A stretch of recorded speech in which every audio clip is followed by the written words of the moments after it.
Thank you for having me today. It's going to be a beautiful day today. Yes, it's a chilly morning here on the East Coast when we are recording.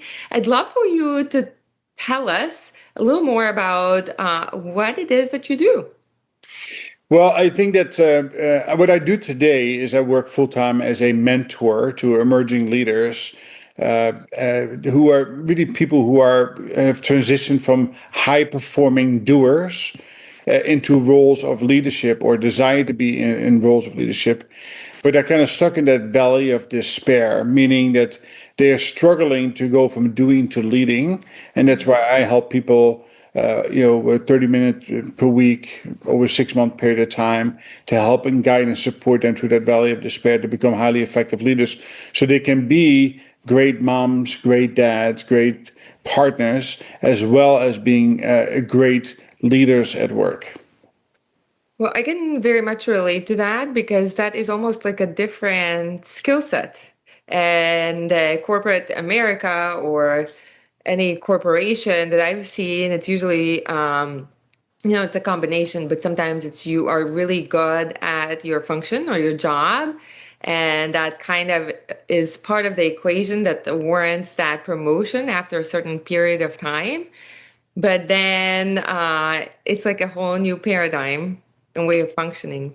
Yeah, it certainly is, so it's good that people recognize high performing doers and give them an opportunity to go into leadership. The shortfall is that they send them to conferences and webinars and online classes, which none of them really work, right? They're fun to go to because they're social events. You get to know other people, but by Monday morning you have long forgotten anything that was said. And that's why such a strong advocate for mentorship. And that's different from coaching, right? The coaching there's a right time and opportunity for that.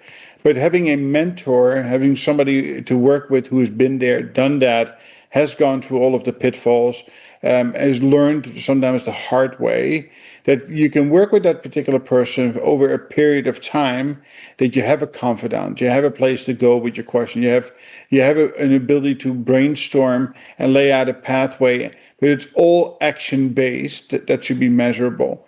And that's really the difference between what is done in corporate or for-profit, non-for-profit world versus what should be done, right? And there's a very scary statistic out there that 95% of executives know and understand that leadership development, coaching, and mentorship is the best vehicle to get to accelerate the onboarding journey of leaders and, of course, acceleration of any leader in the organization.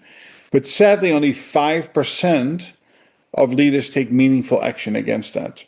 And the way that manifests is that most companies will have a top tier, leader development program where they invite 20 people from their company of tens of thousands often to come to this program, which is great. The problem is that the front line is managed by the middle manager. 90% of the front line reports to the middle manager. And those are likely hundreds, if not thousands, of people who do not get the attention. And that's where the magic takes place. And that's what I'm on a mission to try to change that. And I have the great fortune of working with lots of great people who have seen the benefit of the program and have accelerated in their journeys. And I have to give kudos out. Women really understand this much better than men, that I need some help, and they're willing to ask for help. While men's egos and prides often stands in the way of saying, listen, I need a little bit external help. So that is really what I have been working on over the last 3 to 4 years, and I love what I do. I love it. I can definitely see that and have had experience myself that, yes, you get some sort of occasional training program, right? There might be like a programmatic new manager or existing couple years manager training, but then you're pretty much, like you said, left to your own devices. Your boss doesn't have time. And amidst the busyness of it all, you're kind of making it up largely as you go, largely observing your leaders' behaviors and the leadership, how executives behave, and you kind of adopt and start to mirror those. Yeah, what they say, right? You become the last five people that you have worked with, and that's really not always the best, that is out there. And interesting is that most of my clients, having worked with them for an extended period of time, their bosses really should be coming into the program and go on a journey of continuous improvement and and leadership development. So it is a major gap, and often that the companies are short-sighted. And I give one simple statistic, right? Is that turnover rate is exceptionally costly. Any turnover of a manager could cost a company direct or indirect cost of $100,000 to $200,000, right? To replace that particular person. Even on the front line, that costs us half of that.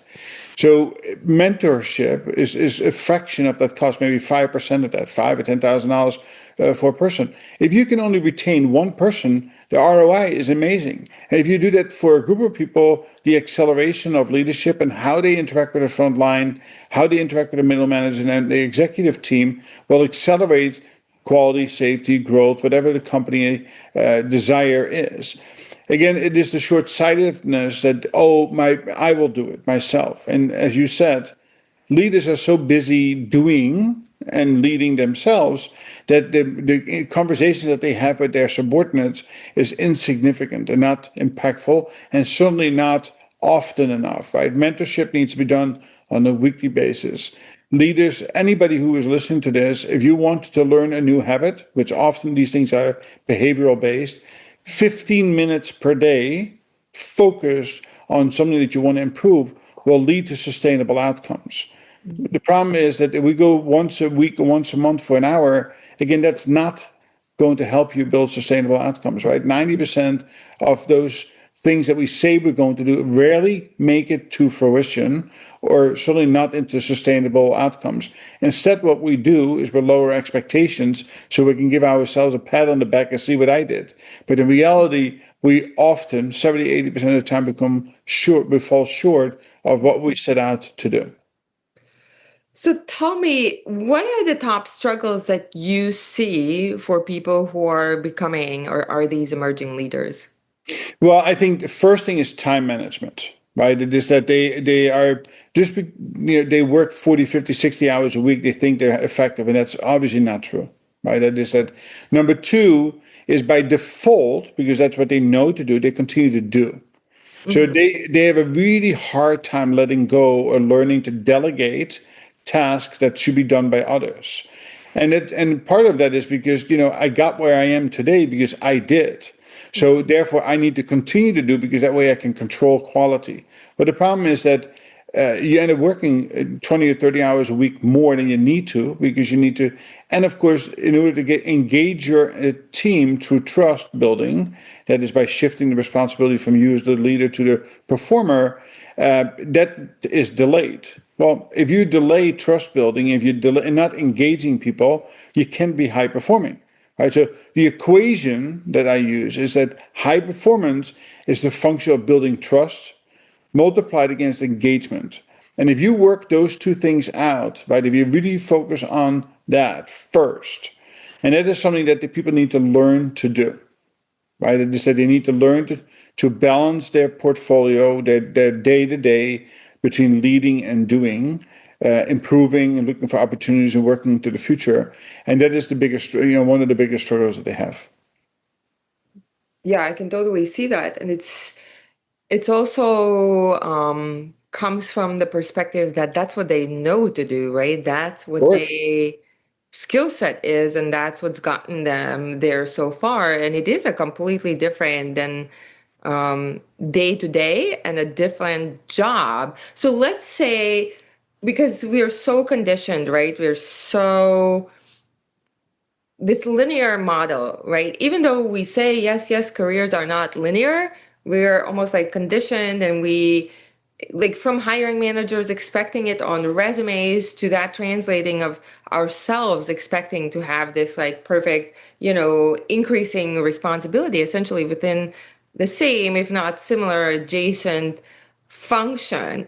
But if you are a great individual contributor, it doesn't mean that the manager position is a right fit for you, because it is a completely essentially different activities and tasks and actions that you are now prioritizing or supposed to be focusing on. How does one think through for themselves whether it is actually, even though it seems like, yes, that will be checking the next box, whether that will be the right fit for them? Yeah, good question. So I think the first mind shift that needs to take place is that leading is a profession on its own.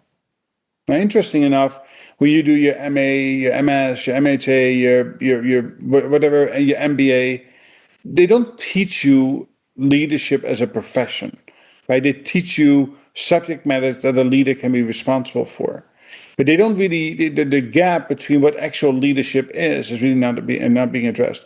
So one thing I always recommend is that everybody, no matter what industry you're in, you should belong to your professional organization. So healthcare, for example, you should belong to the American College of Healthcare Executives, and pursue continuous development and growth in whatever it is that they offer in healthcare. And that doesn't make a difference if it's in banking, IT, entrepreneurship. You as the person needs to continuously have that growth mindset. How can I continue to learn 15 minutes per day, right? And there's a theme here that I'm using on that.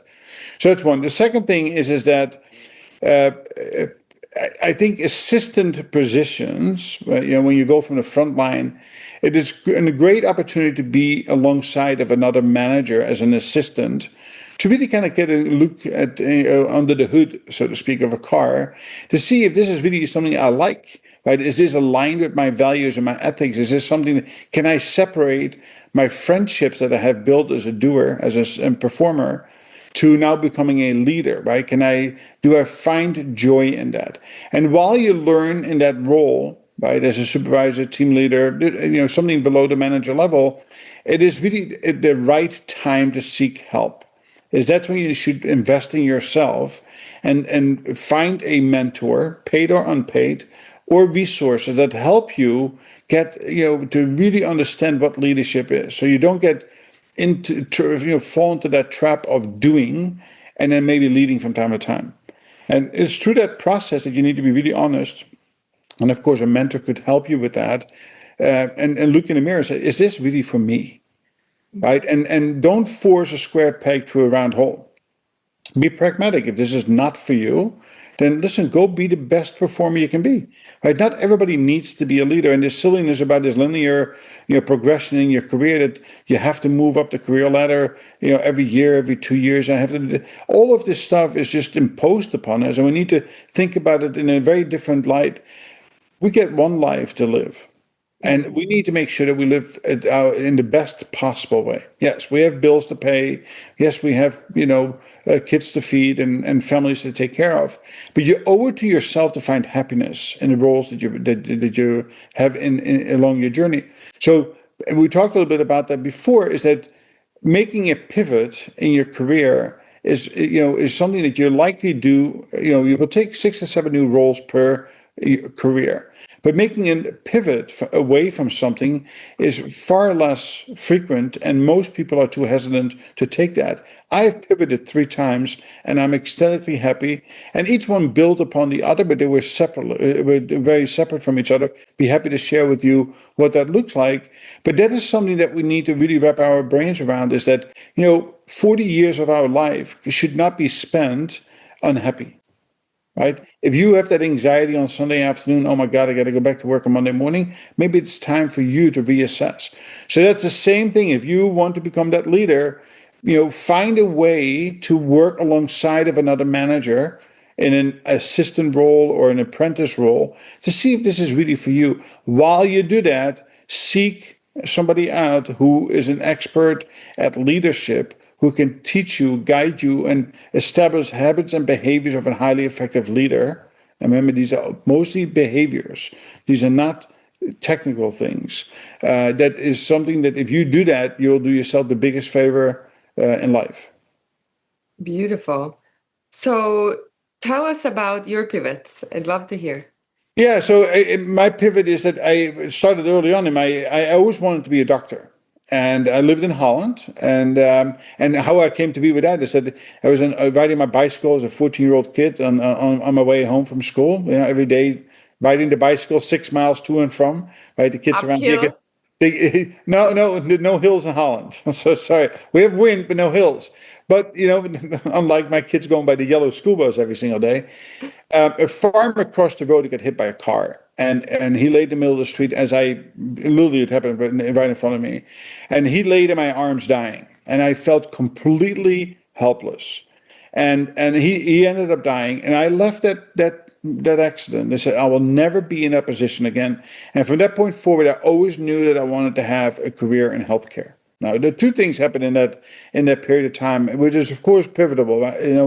So going back to why do you do things? We all have a period in our time. So the two things happened to me. One is that accident, and number two is that in the school that I went to on Tuesdays and Thursdays, we would have screaming F-16s doing dogfighting, NATO preparing for the inevitable big war with Russia, right? That I saw the airplanes flying overhead. I said, I want to be one of them someday. Now, as I progressed in my career, I did not, I ended up moving to America. My dream of becoming a doctor kind of faded, but I instead became a paramedic. And so I still got to take care of patients, still got to work on a high level, became a flight paramedic, worked on the highest of levels. But in that process, I always felt I was a natural leader. But I didn't know how to really lead, how to get into that position. So I was lucky along the way. And my first mentor at Horton, recognized something in me as a high-performing doer and guided me to become a supervisor. And I realized then that in the role of a supervisor, I could impact 8 to 10 other medics who would take care of hundreds of patients. And as I continued to progress up the ladder in that field, I was able to have a greater impact. Now, along the way, so now I'm in my mid-30s, I said, listen, I have 3 kids, eventually 5 kids, mouths to feed. Listen, being a medic is great, but that's 80 hours a week with 2 different jobs. It's not sustainable, right? At some point in time, there's an end to the road of this. So I pivoted and went back to school. And I said, listen, I got to get my bachelor's, I get my master's. I need to go get my fellowship, and I need to find my way into a role as an administrator in a hospital. And that's exactly what I did. So even though I still worked in the background as a medic, because once you take care of patients, you always want to do that. But I started working in a hospital, and I worked my way through the hospital healthcare system, getting bigger roles every couple of years. And then I went to a bigger academic healthcare facility. Now, in my back of my mind, and now 2001 happened, I responded to that, and I managed, on my way through that. I said, listen, I remember I always wanted to be a pilot. So I went back and got my pilot's license. Wow. And because now was the time to do that, right? So as I worked as a paramedic, as I worked as a healthcare administrator, as I worked as a flight paramedic, I fell in love with helicopters. But you know what? I had kids to go to college, so I could not afford to do it at that point in time. So I focused on the work that I needed to do as a healthcare executive and as a healthcare provider. And it wasn't until 2022, a couple, 3 years ago, I said, now is the right time in my life. I have the funds, I have the time, I have the ability. And I went back and started taking helicopter lessons. And now I'm a certified flight instructor helicopter. I'll soon will be a flight instructor for airplanes. And the pivot went from corporate America to becoming a coach mentor and opening up the Dutch mentor. And now opening up a flight school probably by the end of this summer. So I can teach new and young aviators how to fly helicopters and airplanes. So it's the progressive steps of calculated risk taking, not doing it on emotion, but calculating out what I could do and when I could do it and being patient around that, but never giving up on my dream. Wow. Right? I always tell my mentees, you need to dream big and act small. So small action steps lead to big outcomes. But if you don't take these incremental action steps on your own, besides what you do in order to make a living, it is very difficult to reach your dreams. And again, my experience is that most people's dreams are too small and they're limiting it. They're accepting the lives that they have today. And life is not always about making more money. It's about doing the things that matter. And I have the 4 P's for that. You need to have purpose and passion, right? You need to always pursue what's in your heart. If you can find that alignment around the processes and the people, right? The things you want to do with the people you want to work with, then you can find happiness. And that's really the most important thing. And we owe that to ourselves to be on a continuous pursuit of happiness and not just say, oh, I'm accepting what I do, even though I'm miserable doing it. You've lived like three, four lives in one. I have, and I love it. You And have a I'm very still, high and I'm still, capacity. and I'm still a young lad. Well, listen, yes, and that is so. My mother blessed me or cursed me, whoever wants to say. I don't sleep a lot, so 4 or 5 hours a night. So that gives you a good 18, 19 hours a day to do all the things you love to do. And listen, I've written many books. I've been on a speaking tour. All the things I ever wanted to do, I am doing or I have done. And again, I want to continue to dream big, right? It is that I just released an app in the Apple Store. I always said that I want to have my own app. I want to give everybody the opportunity to be able to go on that journey. And that journey is 15 minutes a day. You too can be dot, dot, dot, dot. Right? You can be the leader you always wanted to have or the leader that your team needs to have. In 15 minutes a day, I want to play the drums. Or 15 minutes a day, I want to learn to fly the helicopter. I don't care what it is. But the app is very focused around giving people the tools and the commitment in order to be able to reach their dreams at small incremental steps at a time.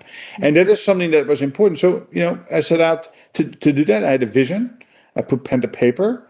I laid out my plan and I worked on it 15 minutes a day until it was done. And now it is done. And I'm hoping that people can see that once they sign up for that, and it comes with a 7-day free trial in the Apple Store, the Dutch Mentor, that they too can go on their journey of finding that balance and happiness in life, whatever that looks like. So you already have the app out, the Dutch Mentor. It's available. People Yeah, can it's find yeah. it and download. Yeah, all you have to go to the Apple Store and just go to write down the Dutch Mentor in the search button. That comes up, and then you download it. Comes up with a 7-day free trial. You have full access to the app. There's a built-in Dutch Mentor AI mentor, so you literally can download that, put it in your pocket, and it's connected to Grok. You ask it any question, it will answer it, but like it is me, almost with a Dutch accent. That's But amazing. you can imagine that it comes with an open coaching call every Tuesday at 2:30. You can join a group call. There will be again it's stimulating that growth mindset.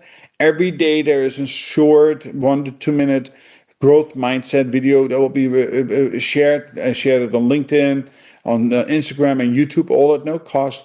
Because my thing is not about, listen, how much money can I make with this, right? It's not my driver it's only $40 or $49 per month, so it's $1.50 per day, less than your cup of coffee at Starbucks for sure. My mission is to have a positive impact on people and helping and assisting them to live their best lives. And if they follow the steps and take the meaningful actions 15 minutes a day, I am 100% sure that you will too live a better personal and professional life and have experiences. How do I know this? I've had over 200 clients over the last 4 years who have helped me shape this. I've had 40 founding members go through the program as I build out the app. 87% of them stated that at the end of their journey, and it's a 6-month journey because you need to have them in a mindset, they were all in a better place, either in a position of a promotion or a raise, or better professionally and work-life balance than they were before. 15 minutes a day. That's all it takes. And that is really that people need to wrap their heads around it. No, it's not, you don't need to get your MBA. You don't need to go take more courses. You don't need to go to more conferences. If you don't have 15 minutes a day, you got bigger problems. Right? Stop scrolling useless TikToks. Commit yourself to sitting in a room and focus on the things. Learn how to talk about your why. Develop your personal brand. Deeply understand what is your differentiating strength. How do I build habits? That's part of that S for self-care. Then in mindful growth, like the smart performance, self-care, mindful growth, adaptive problem solving. how to establish this rhythmic operation, how to build this thriving community around you, and how can I focus on the performance measures that matter: safety, quality, growth, cost, transformation, and continuous improvement. Those are the basics for any industry, for any person at home or at work. Doesn't really make a difference what it is that you do. It works, but you do it 15 minutes at a time, and you have to take action and you have to measure. So in the tool, in the app, there's actually a measuring tool that you can log it yourself, so you can hold yourself accountable and see how well you are performing. Plus, I get to see it as well. So there's an accountability there. And if you want, you can kick it up to a platinum level. You can meet with me once a week for 30 minutes. You want to accelerate it, you can go to my emerging leader program, and we can spend half an hour plus per week for 6 months on a very focused program to get you from point A to point B. So that, again, these are all opportunities. But again, I wanted to build something that allows people to have access anywhere at any time, that is actionable, attainable, and it will be a differentiator when they go home. In other words, they will be better partners because there will be work-life balance. They will be differential when they go in for an interview because they can actually talk about their why and be more concise, and have an AI coach in their pocket that anything happens during the day, it says, listen, how would Walter do this? You pop your question in there, and it gives you a structured approach on how you can handle an everyday situation. And that's really what my dream was, right? That's the big dream. I put it together one step at a time, and now it is out there. And that's I'm hoping that we can make an impact one person at a time, and that it grows. And that is, I know people will live better lives. That's my mission. I did it as a clinician. Now I'm doing it as a leader and a developer and as a mentor. That's beautiful. So it's a super accessible, practical tool that they almost have you in their pocket. That's exactly right. You have I the love Dutch it. mentor in your pocket. All you do is 15 minutes a day of looking at lesson, small little bite-sized 3-minute to 15-minute lessons, and take action, measure your performance, and utilize the AI tool as needed on a day-to-day basis. I promise you, you will be a better version of yourself within 90 days. I feel the energy. I feel like I'm motivated. So I definitely invite everybody to check out the Dutch Mentor app. And what came to me was, and we are kind of united in our purpose. So my purpose with the podcast, and I also have a mentorship program, is really to like light that fire, like spark and keep that fire going, because it can be so easy to revert to the day to day, and then days become weeks and months and years and nothing changes. So you're really, really inspiring.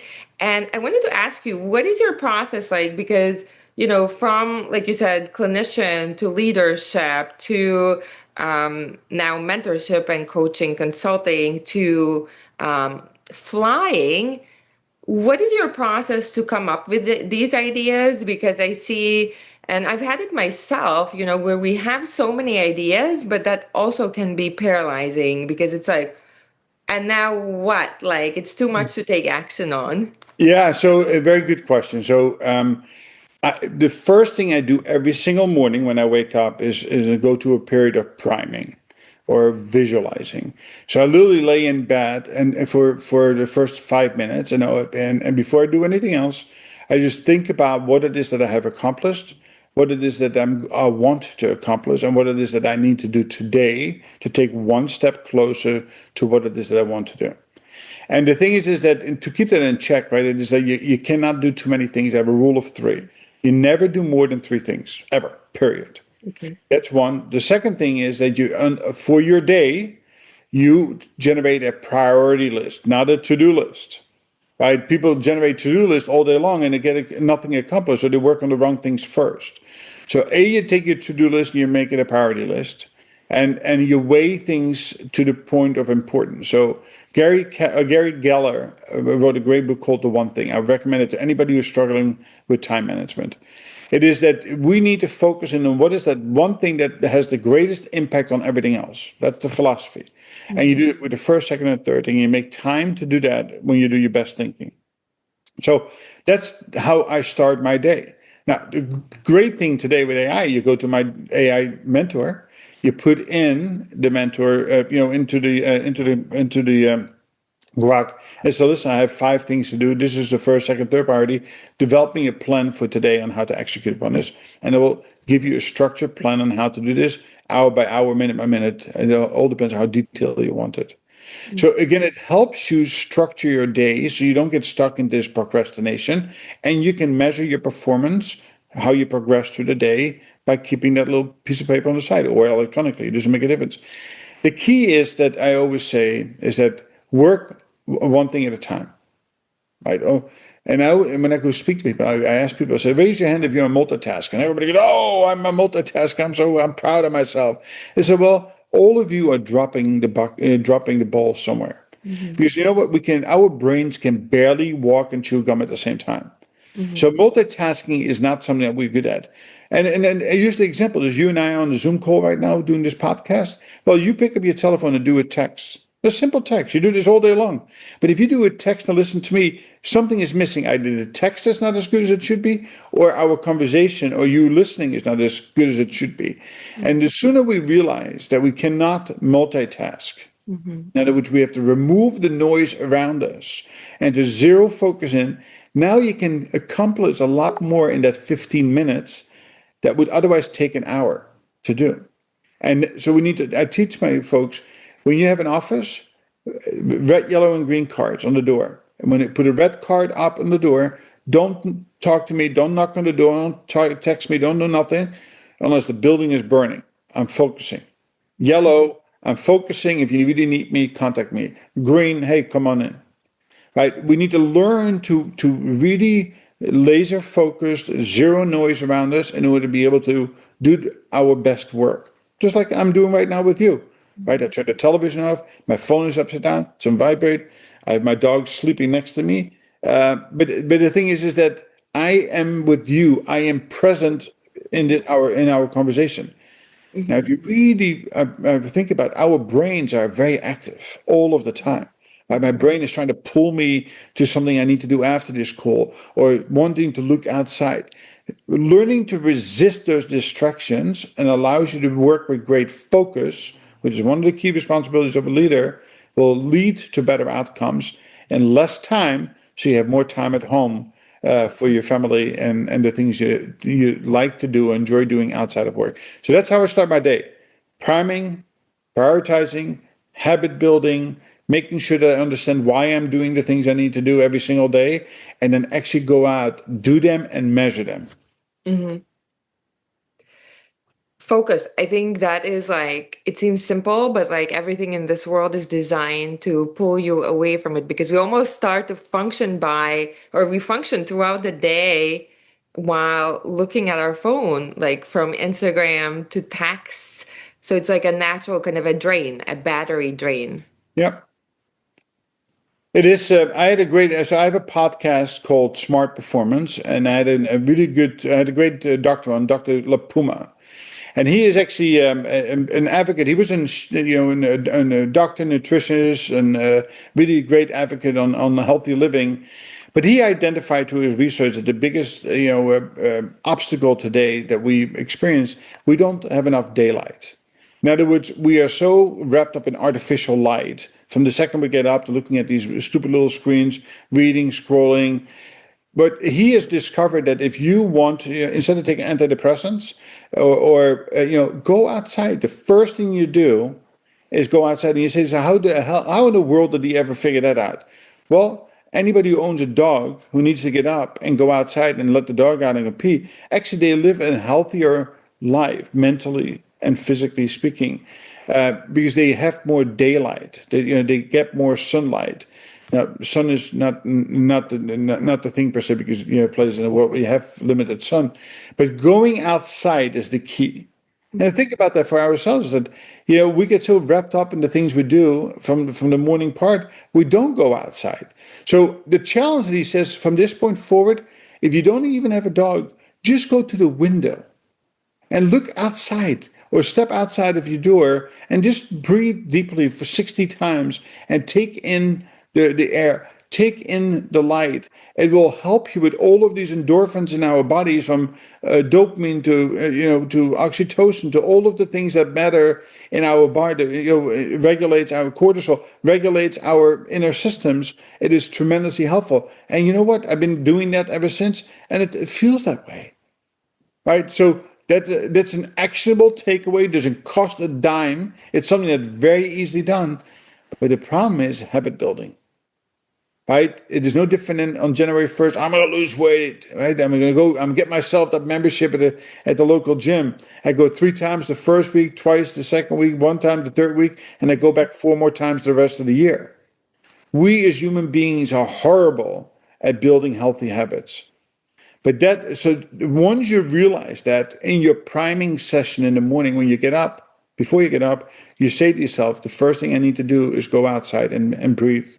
The second thing I need to do, right? So you help prioritize and holding yourself accountable by going, like you do it in my app, you go in and score your own behaviors, or you use a calendar on the refrigerator by coloring it red, yellow, and green to see how well you did today on that particular focus. 1 or 2 or 3 things, no more, right? And that really can lead to really good outcomes. So tell us, and that can be a good New Year's resolution. If you don't do that, then get a dog. If you need a forcing function Well, to get outside. exactly right, 100%. And how do you, or what is your process of coming up with these bigger goals, right? Like it seems like you're playing this game and that you're really attuned and really good at, okay, I'm doing this, but I'm missing this, and boom, I'm gonna go after this. It's kind of this like organic process. And how does it tie in with your whole thing of not focusing on more than 3 things, but really the book you recommended sounds like so much of the time we hear this narrative that really you need to focus on one at a time. Well, the preferred status is one at a time. The problem is that our lives are very complex, and that one at a time is likely. But that means you do one thing at a time, meaning that I can do 3 or 4 or 5 things today, but I should not do them all at the same time, right? So Okay. now I'm doing a podcast with you, right? So my Okay. 100% focus on this. Once I hang up with you, I move on to the next thing, and I move on to the next thing. If I did it well, I worked it in an order of priority that helps me live a better life, helps my business, helps my family. So that is really the goal behind it. So it isn't, you can do more than one thing in a day, but always do the first thing that is most important first. At least do it at the time you do your best thinking. Complete that, then move on to the next thing. Right. So that's really for myself, thinking about the bigger picture. Right. Again, it goes back to with sitting back and understanding what it is that I want. What makes Walter happy, right? What is the impact? What is my ethos? What do I want to do? How do I want to positively impact the world? Right. What would I like to what would I like my legacy to be into the future? And then I need to think about those are the outcomes. Now I need to understand what are the drivers to that, right? And simple equation for that is that Y is the outcome we desire, multiply it times the function of X, the variable. So if I want to be a teacher in aviation, well, now I need to take that apart. So what I do is I set time aside for myself every day to understand what does it take to become a pilot? What does it take to become a commercial pilot? What do it take? Each incremental step, I look at them as building blocks. And those building blocks, those drivers. So for me, it is not about reading books because I find them boring, although I've written many books. I find that I fall asleep on textbooks, right? They're just written in a very boring way. Well, maybe for me, it is I need to look at YouTube clips in order to learn something new. Right. So right now, I'm actually pivoting a little, not pivoting as a career wise, but as a personal. I really want to buy a Class B RV, a sprint event. So I've been reading and studying and asking questions, being inquisitive, and reaching out to and really researching what vehicle would be best and maintenance programs, and how can I make sure it can last 300,000 to 400,000 miles. How does it function? And it's those processes every day a little bit. I gain knowledge, right? 15 minutes a day until I get to the point now I'm in a position financially to do it. And I've narrowed it down to 1 or 2 options. Now I can go out and be an informed buyer, and find the right solution for my problem, right? And that's what you have to think about. Or my problem is, of course, here an opportunity, and that's how I work. And so let's say somebody is in a job or doing something that they realized they're no longer into, right? They're either bored or stressed or just could not care, they're not emotionally connected or don't feel fulfilled. What would you recommend? First of all, how do they find that next goal to work towards? Because sometimes we stay in the familiar because we don't even know. Or sometimes they have like a slew of list of things, right? Interests from knitting to podcasting to, cooking, or, they know kind of what sparks their joy outside of work on the evenings or weekends. So that list might be too long and they don't even know what to kind of tie their life force and focus around. So a couple of things. A, I would encourage all of my clients, anybody out there, to do a reflective survey of your peers and friends. So you get 15, 20 people around you, and you ask them and say, what are my strengths? What are my blind spots? What should I do more of? And out of that survey of family and friends, 15 to 20 people, you'll end up finding what are your differentiating strengths. What are you really, really good at? And what should you do more of? So those are the things, areas of passion, most likely. Again, going back to the priming thing, if you lay in bed and think about what is it that I really want to do, if it is something different than what you're doing today, then you owe it to yourself to at least research that. So let's say we're just talking about a job, forget about everything else. I say dream about the role that you want to have. Right? That could be a position, a lateral position, upper position in the company you're working in, or it could be something completely different. Once you have kind of an inkling of a thought of what it is that you would like to do, go to Indeed, go to LinkedIn and find people who are in that role. Find job descriptions that are in that role. Now put 5 or 6 of them next to each other and see what the gaps are between where you are today to what it is that you need to have in order to be able to be in that position. And that could be completely outside of your role. That could be completely different. But at least out of that gap analysis, you can develop a systematic plan on how to take every day, 15 minutes a day, one step closer to being eligible, to meeting the requirements of that role. And once you have closed that gap of education, experience, operations, whatever may be the case, then you need to go on a job hunt, right? You need to put yourself out there. Now, in that, your thriving community is really important. So don't wait until everything completed. Start building a thriving community around what it is that you want to do. So go to LinkedIn, go to school, go to the other platforms. Find people who are currently in the position that you would like to be in, and become part of that. Learn from them. Get into dialogue and discussions, not to get a job, but to get to know people. Because once you're eligible, now you can lean on your network rather than just going out and plastering the world with applications, hoping that somebody will see you, right? And today, with the computers, will reject you before a human being ever gets to see you. So, building that thriving community around what it is that you want to do is the next step, and then there's progressive steps. So, in my book, that I wrote about climbing the proverbial career ladder, it's all laid out, and any of my books you can find on Amazon.com. I have a variety of topics from positive leadership to climbing the proverbial career ladder to A3 thinking, operational rhythm, happy leadership. All of these things I've written with the intent you can actually follow it step by step. No fluff, no BS. It is straight to the point. So you take it page by page. And if you follow that, that can lead to the outcomes that you desire. Because on the end of the day, you have to be in charge of your life because you only get to live that one time. Right. And that if that doesn't light the fire, that is a good perspective, right? When it comes down to that you are living your only life right now. What has been your process to get these ideas, as you're a clinician, to start pursue, learning about flying, leadership, and, all mentorship, kind of all these separate, seemingly very, very different things that you're doing? Like, what's your process of knowing what to hook onto, what to put your life force behind.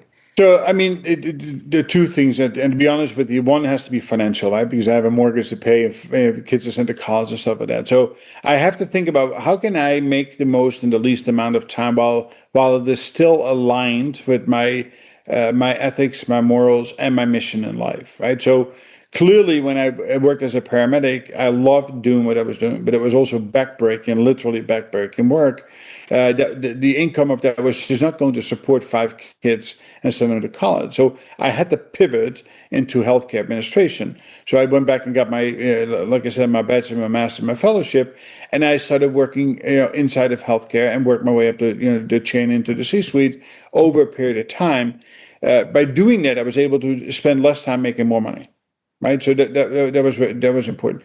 Now there are other things that are hobbies, right, that can become your professional. So I never looked at flying, for example, as my profession, right? It is that now that I will have my instructor license for both helicopter and airplane, probably within the next couple of 3-4 months. Now I can think about how can I turn that into a profession. Now, you don't do that for money. You do that because you get to fly for free. You get to share your knowledge and experience with new aviators, and it inspires me, something I can do for the rest of my life, right into retirement, and beyond. Otherwise, I look at it from a standpoint is that I have an inquisitive mind, right? I have a need to gain knowledge, experiences. So, and that's what my journey, right, is not to be I want to be able to gain knowledge that I can then share with others. So that's where the love for mentorship came in, right? I was exposed to some great mentors. They helped me crossing that valley of despair, and I lit that fire inside of me. And now it is my turn to give back to others. And I do that, and that's the reason why I created the Dutch Mentor, that I get to work with individuals and small teams, and to help them bring the best version of themselves out, right? Getting that right work-life balance, finding those 4 Ps: passion, purpose, people, and process together.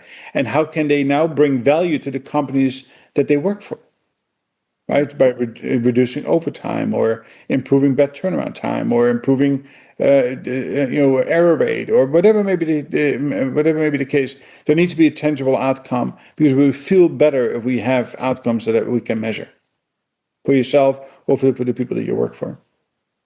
So it sounds like you kind of classify, okay, this is a practical, this will what will provide, and this will be kind of scratching that passion or itch or like fulfill me, but you have remained clear kind of what will be income generating versus what will be, for the lack of better word, a hobby, more of a Yeah, as long as that pays the mortgage, then you're aligned, right? You cannot, you have to always be mindful about this, that the quality of life, and there's nothing you can do about that. There are expenses that we incur. So I would prefer and that anybody who in life gets to do the things that they enjoy doing that pays enough to be able to meet the basic obligations, right? It is that's the pursuit we should be after. Now, sadly, I think it's like the 40, 50% of the people go to work not loving what they do because they have a mortgage to pay. That's sad, right? Just think about 50% of people go to work or 60% of people go to work not loving what they do and they're going to do that for the next 40 years. One more. life to live. It's horrible. Yeah, my experience is more than that. Yeah. How many, like who says happy Monday? Well, listen, I say happy Monday. And I know Yay. that I know that the people I work with learn to say happy Monday, right? But they have to go to that first thing they need to. So people really struggle seeing the future, right? They're very locked into what they have today, and they have a very difficult time imagining what life could be like. And then most people are risk adverse. Then we have if people have this imposter syndrome that I'm not good enough, therefore I will not even try. Well, those three things alone are going to hold you back from pursuing your dreams. Mhm. But if you say out of the gate that I can't do it, then you'll never do it. Yeah, yeah.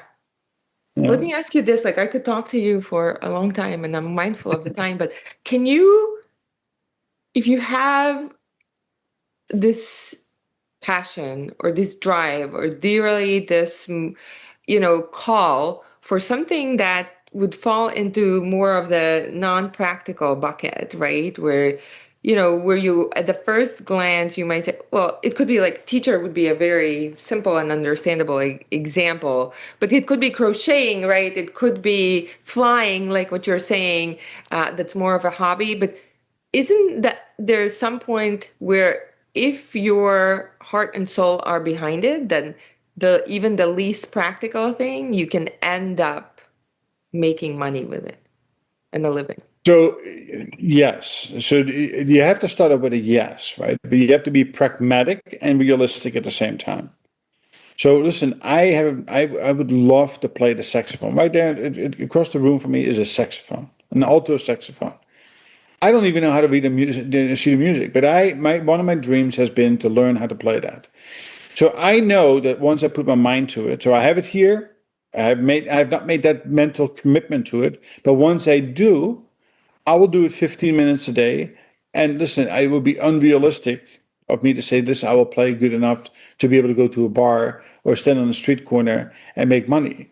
But by just saying that, I'm limiting my own success. Right? So if my big dream is to be a competent, proficient alto saxophone player, and if I do that 15 minutes a day, 7 days a week, 365 days a year, I'm certainly going to be good enough at some point in time to stand on a corner and sing and play 4 or 5 songs that somebody will drop a dollar into my bucket for saying thank you for showing up today, right? So again, we need to be able to have a dream. We need to make a commitment, and that's our biggest issue.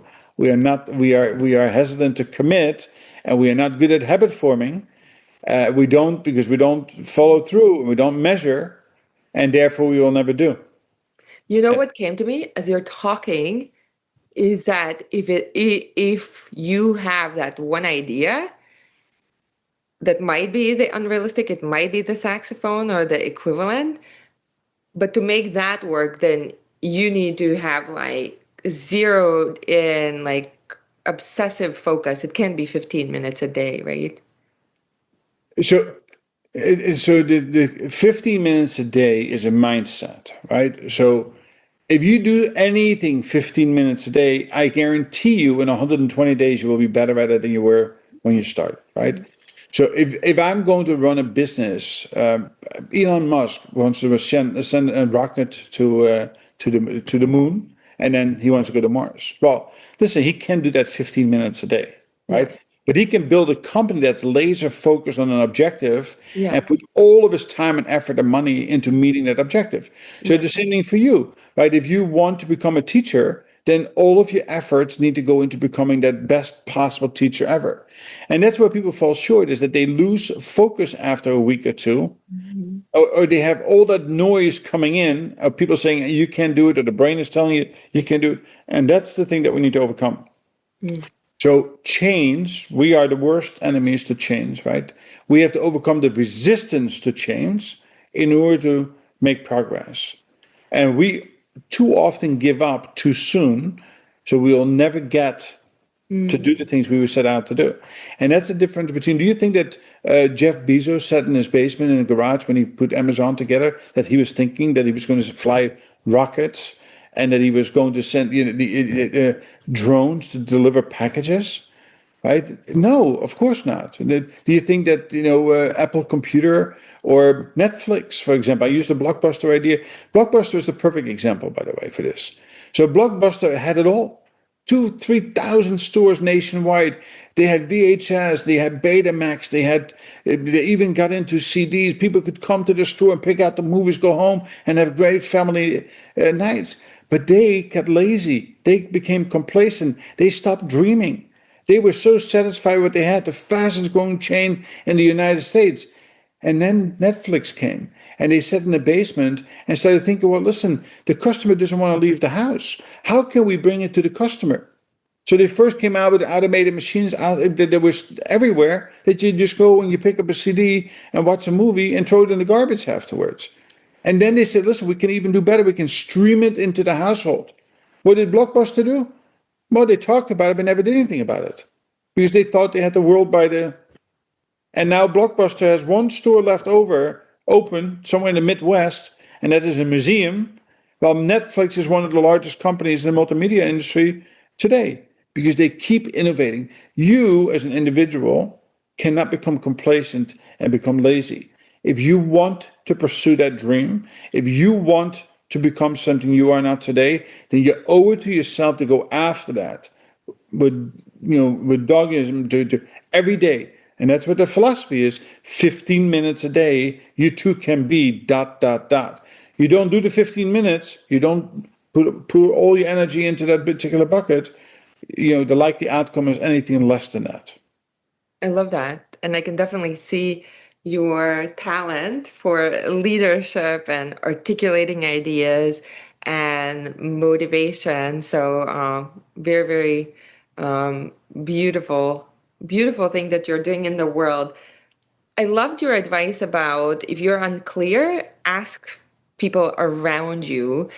And I would like to end up before you tell us how we can find you, connect with you, and follow, kind of get more of you. Is let's say you've asked your friends, right? You've asked people and you've done the personality tests and you've done different kind of logical exercises, but you're still not clear. You don't know what is that thing that you want to pursue to fulfill you, but also pay you, so that would be a combination of both. Anything else that you can share, how can we find our thing? Yes, it comes down to this.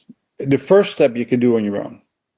If you're still not quite where you need to be or want to be, go hire a coach or a mentor. Now, a coach can help you with strategy, ask good questions, point you in the right direction, give you guidance on how to get from point A to point Z. A mentor in the space that you're interested in can share deep personal experiences on how to go from A to Z and be your accountability person. Right. The thing is that there comes a point in time that we need to make an investment in ourselves.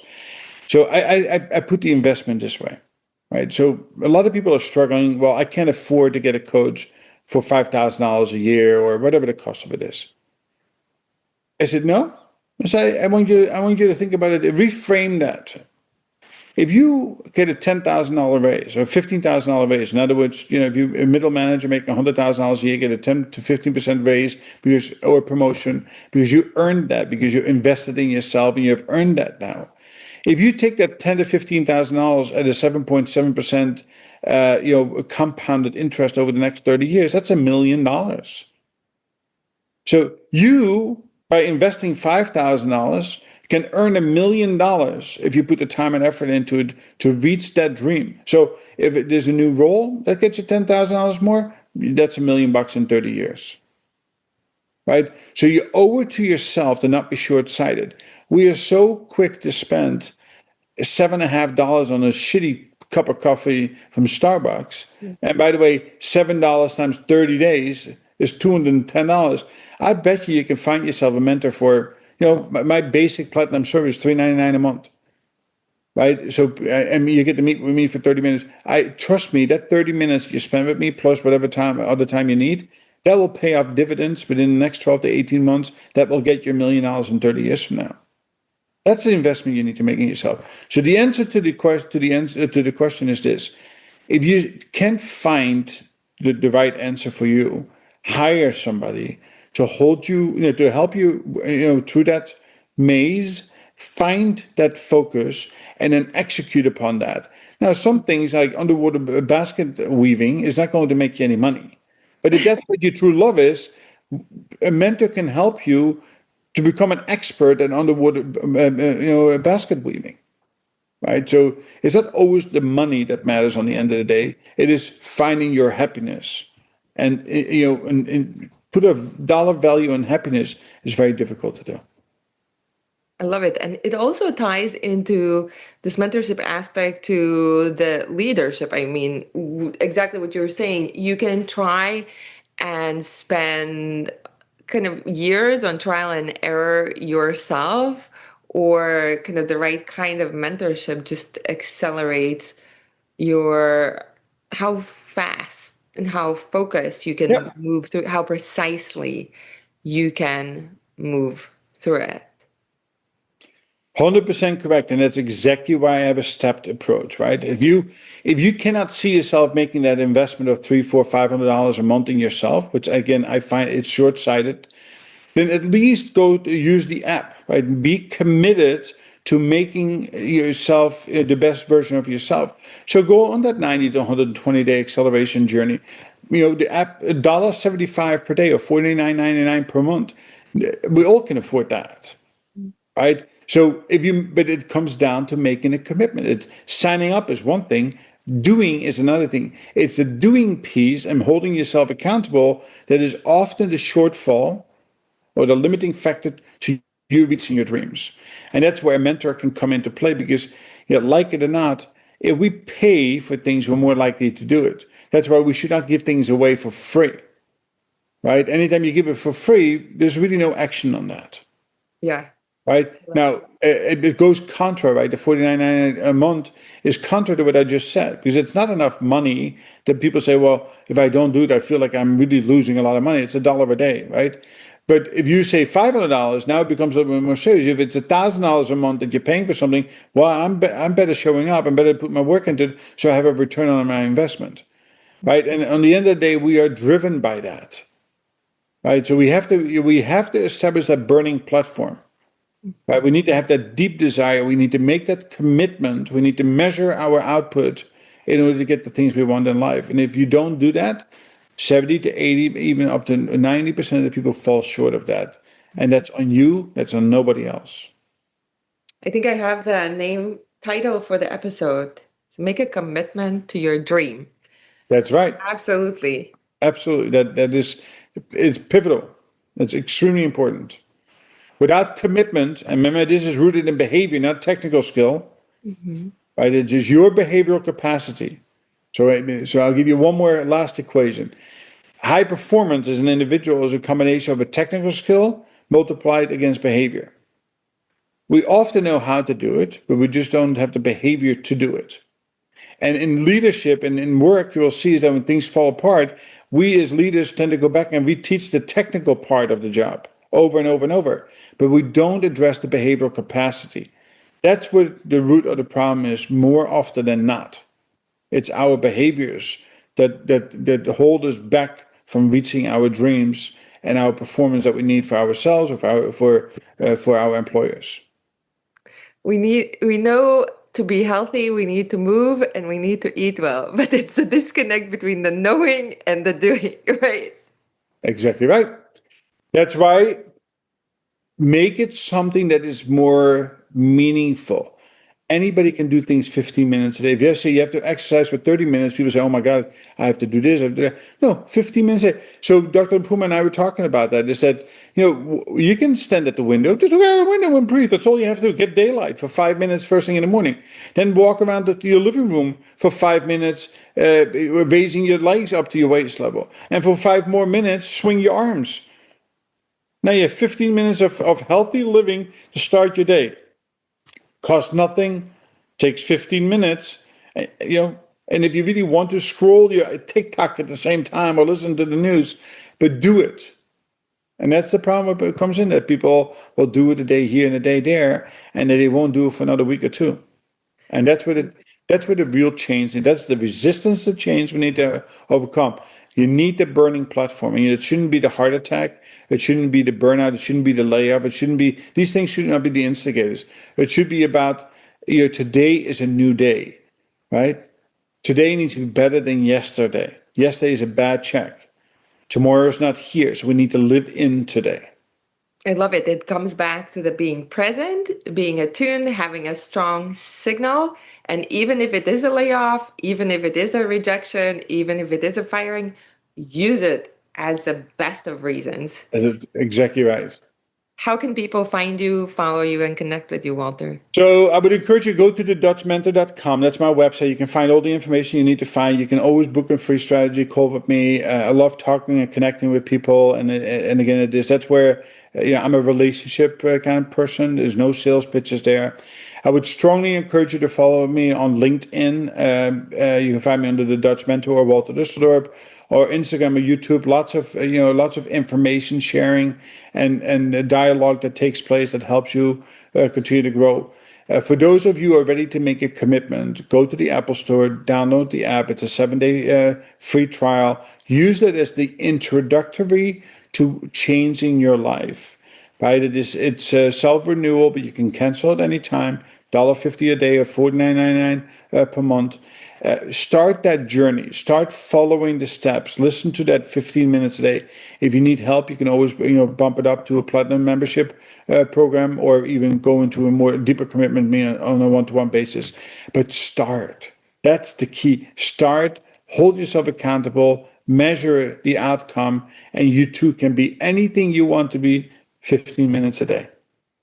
I love it. That's a beautiful invitation. So, if you've had something on your mind, on your heart, then just start today and join us. I'm going to go out for a walk right now because I actually try most days. I do go out for a walk as soon as I take my son to high school, which is ungodly time of 7 a.m. And I'm going to go and join us to go for a walk to set your circadian rhythm, to set your energy and fill yourself up so you can have that strong signal like Walter does. I love it. Thank you so much for being here. Thank you for the invitation. It was a great joy, and I look forward to seeing the episode myself.